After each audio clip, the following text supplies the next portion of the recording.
I'd like to talk to you a little bit about healthcare quality and the Affordable Care Act. The Affordable Care Act was signed into law on March 23, 2010, and was meant to expand coverage, control costs, and target prevention. According to the video Obamacare, there are two major health insurance problems the law works to solve: costs and holes. To begin, the healthcare premium for the average family is around $14,000 a year. This amount continues to grow and in fact has doubled between 2003 and 2012. The United States population also continues to grow with the advances in technology, the high birth rate, and the increasing average life expectancy. This essentially means more people with more health problems. On another note, many holes exist in the insurance world.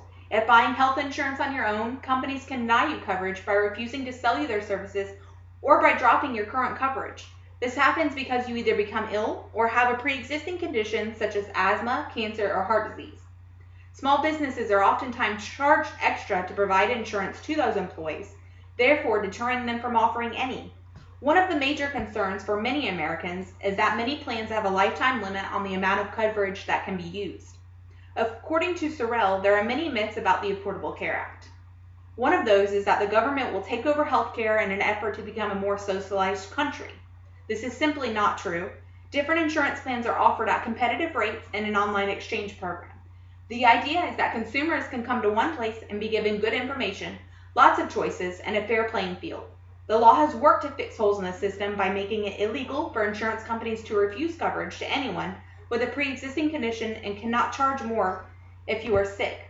Sorrell also shares the myth that small business will be hurt when in fact the Affordable Care Act provides tax credits for employers who offer coverage. This opportunity will make insurance not only more affordable for the employer, but for the employee as well. According to the video Obamacare, in any case that a person loses their job or their employer does not offer decent coverage, they can purchase health insurance privately and are qualified for a tax credit themselves. The concern with all Americans, whether rich or poor, Republican or Democrat, is cost. Americans across the board are concerned about their premiums and are also concerned about where the money is coming from in order to lower them. In 2012, Obamacare shared that the Congressional Budget Office calculated that the cost of funding the Affordable Care Act would not raise the federal deficit over the next 10 years. Most of the funding would come from higher taxes for those who earn a higher income, high taxes for businesses that offer high-end benefits, and from companies that make medical devices and drugs. Now, in 2015, Tobin writes that the Obama administration has announced double-digit price increases for those who have purchased subsidized health insurance policies. This is in response to the increase in the amount of the federal deficit and to make up for the lack of funding. Tobin argues that the government should not have stepped into such a matter and that wherever they decide to place the blame, they caused the mess.